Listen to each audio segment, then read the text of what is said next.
Next important part है, हम Sam को दो पार्ट में दो क्लासिफिकेशन होता है, एक अनकॉम्प्लिकेटेड सैम, एक होता है कॉम्प्लिकेटेड सैम। ठीक है, अनकॉम्प्लिकेशन मतलब कोई कॉम्प्लिकेशन ना हो, उसकी एपेटाइट गुड हो। ठीक है, कॉम्प्लिकेशन में इडिमा, सैम का एक डिफिनीशन था बायोलेटर, अगर किसी को इडिमा है तो कॉम्प्लिकेशन में आता है, किसी को डायरिया है वो कॉम्प्लिकेशन है, किसी को निमोनिया है, किसी को ट्यूबरकुलोसिस है, बहुत सारी लिस्ट लंबी हो जाएगी।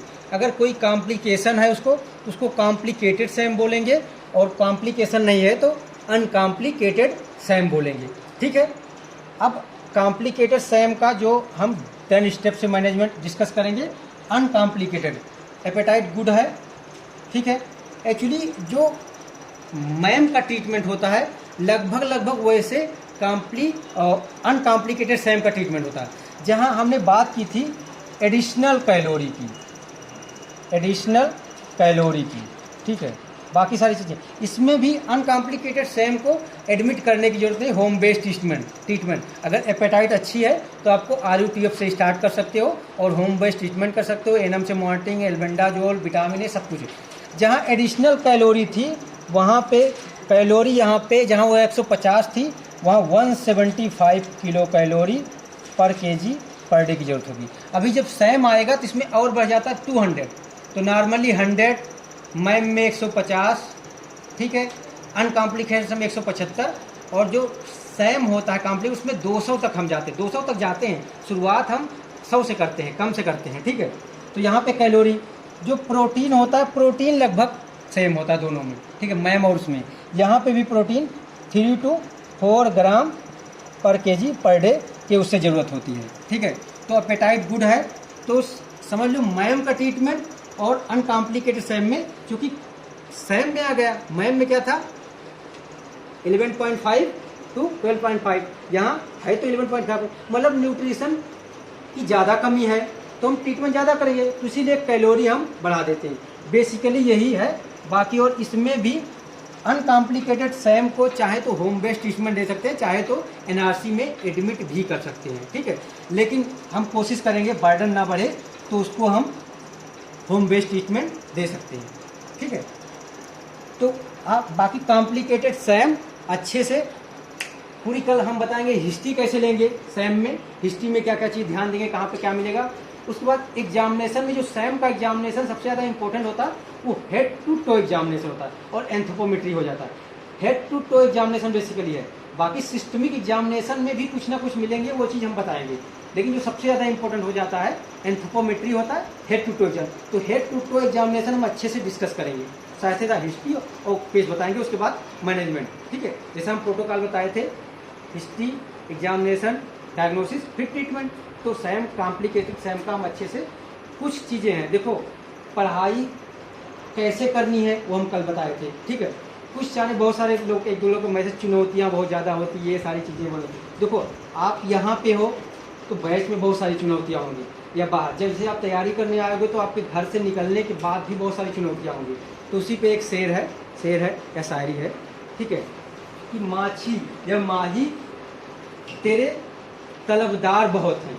तलबदार मतलब माछी का, माही का मतलब पथ, आप किसी रास्ते पे जा रहे हो, जैसे आपका रास्ता है मेडिकल फील्ड, ठीक है, तो माही या माछी तेरे तलबदार बहुत हैं, कुछ इस पार हैं तो बहुत उस पार हैं। इस पार का मतलब अपने क्लोज रिलेटिव, जैसे फैमिली में बहुत सारे इशू होते हैं, जब आप बाहर निकलोगे इसको गर्ल्स के सामने बहुत सारे वो चीज़ें होते हैं, आप लोग समझोगे नहीं, अम्बेडकर साहब का बहुत बड़ा योगदान है, पूजा करना चाहिए। स्टूडियो के लिए जो काम किया है उन्होंने ना, बहुत बड़ा काम किया। ये तो हमारा अपना पॉलिटिकल बेस पे जो SC ST वाले उनको अपना मान लेते हैं, सवर्ण वाले उनको थोड़ा वो कर देते हैं, वो चीज़ें, ये नहीं, अम्बेडकर साहब किसी के नहीं, उन्होंने समाज के लिए बहुत अच्छा। कुछ लोगों को आप राजनीति में बांट नहीं सकते, APJ अब्दुल कलाम, स्वामी विवेकानंद, अम्बेडकर साहब, ये इतनी बड़ी हस्तियाँ हैं ना, इनको आप अगर कोई इनका सम्मान नहीं करता तो फिर वो मतलब उसका ज्ञान बेकार है। ठीक है, ये लोग यहाँ पे पॉलिटिक्स किसी चीज़ में वो नहीं करनी चाहिए, ये लोग इतनी महान हस्ती है, सबके लिए काम करें। इसलिए आप पढ़ते नहीं हो ना, आप इतिहास बोलते हो, जैसे इतिहास पढ़ोगे, ये लोग बहुत महान चीज़ें हैं। ठीक है, उन्होंने बहुत, स्वामी दयानंद सरस्वती, बहुत सारे लोगों ने काम किया, लेकिन उन्होंने बहुत अच्छा काम किया है। आज जो यहाँ बैठ के बराबर वो कर रहे हो ना, नहीं तो घर में चूल्हा बोतल करते रह जाते हैं। ठीक है, तो अम्बेडकर साहब का जो बहुत बड़ा योगदान बहुत सारे लोगों का है, तो उसी पे था। कि आप जब घर से निकलते हो तो घर पे भी बहुत सारी चुनौतियाँ हैं कि कुछ इस पार हैं, बहुत उस पार हैं, ठीक है। माझी या माही तेरे तलबदार बहुत हैं, कुछ इस पार हैं तो बहुत उस पार हैं। और आपने या तुमने जिस शहर में खोल रखी है शीशे की दुकान, ठीक है। जैसे आप आए यहाँ पे फील्ड में आओगे तो बहुत सारी परेशानियां हैं, बहुत सारे लोग पीछे खींचने वाले होंगे, ठीक है, बहुत सारे। इसलिए कहते हैं खुद की तारीफ करो, बुराई करने वाले बहुत है ना, खुद की तारीफ करना जरूरी है, हम तो कर सकते हैं ना, ठीक है। तो कि आपने खोल रखी है जिस शहर में शीशे की दुकान, उस शहर में पत्थरों के खरीदार बहुत। पत्थरों खरीदार समझ रहे हो ना, कि आपको पीछे खींचने वाले। तो आपको इन चीज़ों के इग्नोर करते हुए आगे बढ़ते रहना है, समझ गई बात ना। और जो पढ़ने का तरीका बताया, मेरा बेसिक वो रहता है हमेशा कि आप पास होने के लिए मत पढ़ो। पास होने के, अगर हमारे पढ़ाने के बाद, हमारे क्लास करने के बाद अभी आपका टेंडेंसी पास होने के लिए ना है, तो मुझे अपने आप में पछतावा होता है।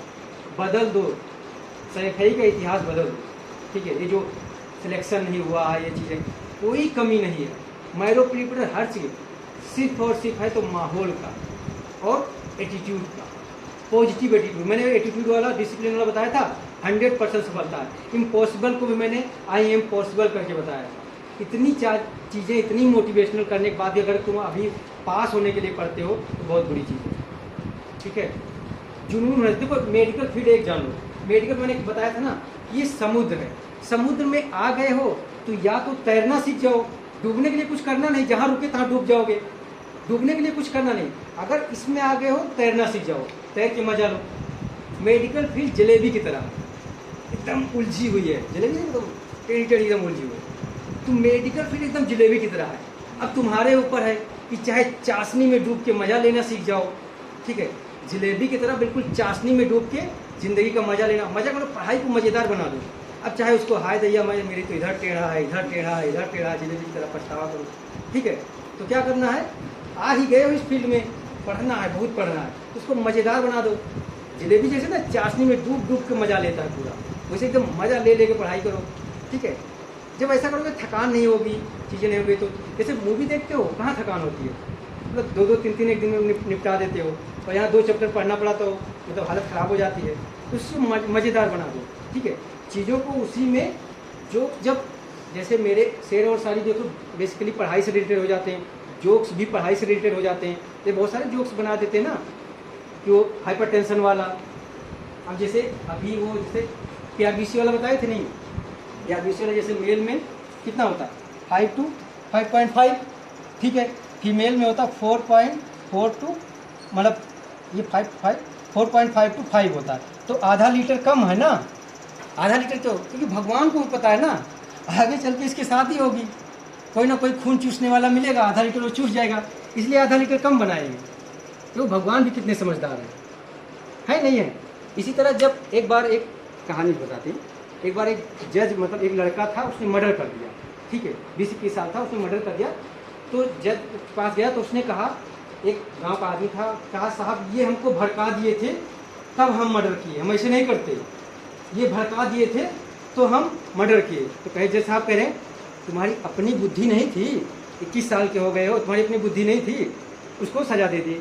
फिर बात क्या हुआ, एक लड़का लड़की जैसे होता है ना, फिर मतलब उतना था, भाग गए घर से। तो देखो लड़की भाग गई, लड़की पकड़ी जाती है तो कहती इसने ज़बरदस्ती मुझको भगाया था, मुझे बहला फुसला के, ठीक है।